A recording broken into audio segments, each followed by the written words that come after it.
All right, so welcome to this deep dive into the expressive pads and the modulation matrix. So in this video, we're going to go over a couple different scenarios. The first one is how do we assign the individual drum sounds to the corners? Then how can we assign articulations in order to add some varieties to these corners? In the next part, we're going to actually take a standard snare drum and turn it into a transitional snare that does a note repeat with the filter cut off and then opens the filter while we drag our finger up the pad, as well as adding some pitch automation to that so that one snare drum now becomes a key element to a transition in a part of the track. So first off, how do we get drum sounds on the corners? So let's just go ahead and grab 4 hi-hat sounds and look at how we assign them. Now, there's a couple of ways we can actually do this, but for the simplest way, we're just going to come into the browser, make sure we have our pad selected. I'm just going to search for hat, hit do it, and I'm in my sample section here. And so let's grab a really short one. I'm not going to actually just click. I'm going to load it into the pool. So I'm going to load that into the pool, open one, load to pool, close one, load to pool, and then any fourth one will do, load to pool. Now, let's go into the edit of this pad. Now, the first thing we're going to have to do is go into the layer play and turn that into crossfade. Now we get a submenu here that shows us a couple of different layouts. We have A, which means layer 1 is here, layer 2, layer 3, layer 4. B is layer 1 and 5, layer 2 and 6, 3 and 7, 4 and 8, if you want to stack a couple of layers in each corner. But for this, we're going to stick into layer A, right? So the next thing we're going to have to do is assign our samples to the different corners. So we have layer 1, 2, 3, and 4, and we can pick what we want. Now here I want the short sample, so I go into memory, and I have my different hi-hats. So I'm going to take this closed one right here and just assign it. Then layer number 2, I'm going to assign this open hat. Layer 3, we're just going to keep going down the list. We're going to do this other closed. And then layer 4, we're going to go down and do this one. Now, what you're hearing is I'm still only playing layer number 1 because we need to tell the pad that when I hit the different X and the Y axis, I want it to go in between these layers that we just assigned. First thing, double check is make sure we do have that crossfade set up here. Then we go all the way over into the mod matrix. Now we can select any one of these open lanes, and all we have to do is add 2 lanes. First thing we're going to do is go into pad X, which is this axis right here. And the target for that is if we go into global, we have the crossfade of the x-axis.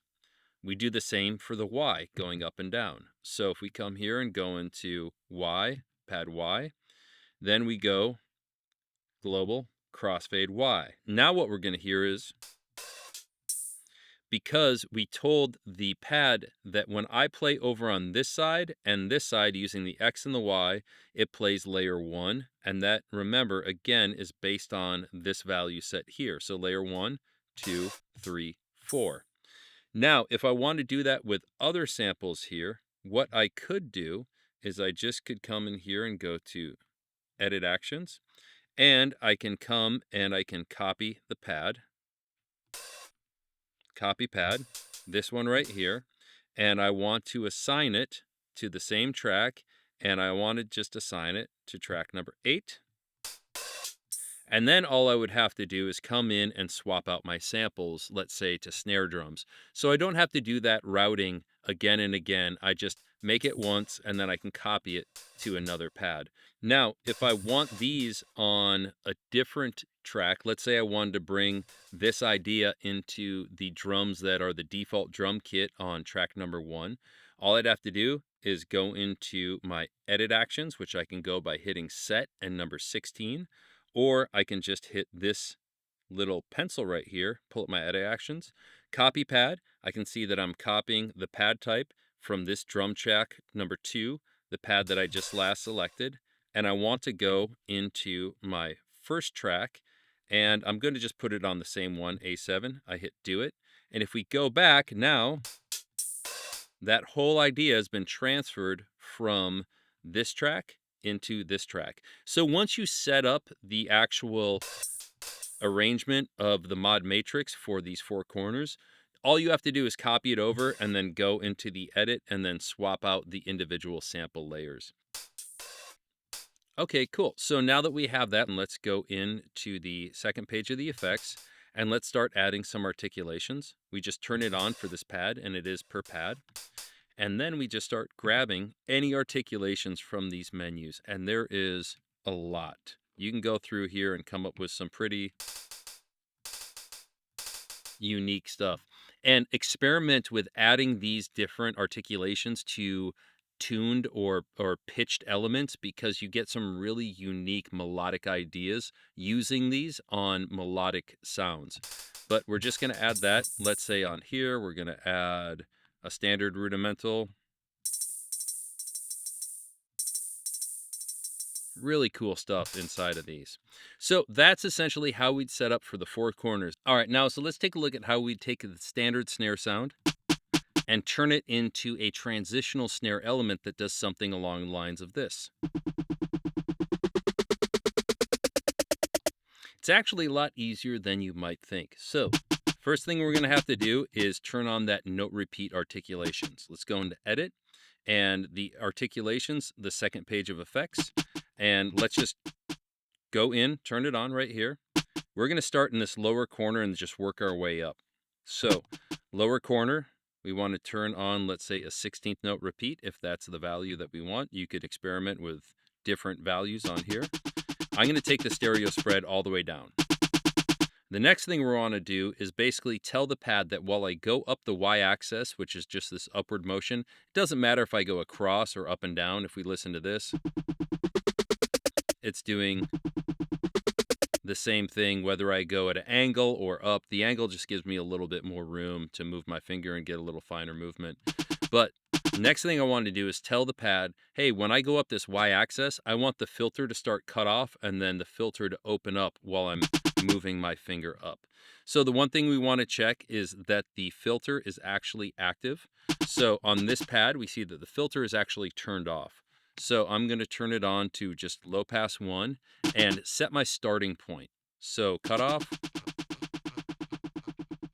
This is where I want this pad to start. And I want it to open up as I move my finger up. So let's go over here into the mod matrix, select the first open slot. We're going to come into MPCe as our source, and I'm going to do the y-axis, which is the up and down, and I want to assign it to the target of the filter cutoff. So now we're hearing that filter open up. And then we can just keep going, and we're just going to use the exact same source. We're going to use this y-axis, and we're going to now assign it to the global pitch.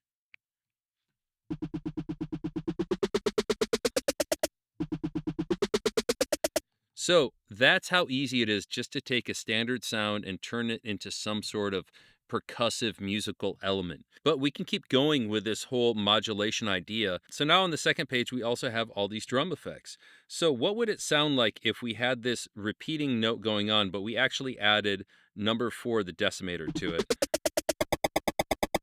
We get a little bit of tonal variation. It's the same with adding a little bit of ring modulation. That actually sounds really cool. So how do we assign that to the y-axis? Let's go back to this mod matrix. Again, we're the same source, the y, are moving our finger this way, up and down. We're going to come in and go, my same source, the y. But what do I want to assign that to? Well, all the way down at the bottom, we have drum effects. And we see drum effects amount number 1. And right now it's going to go from 0 to 100.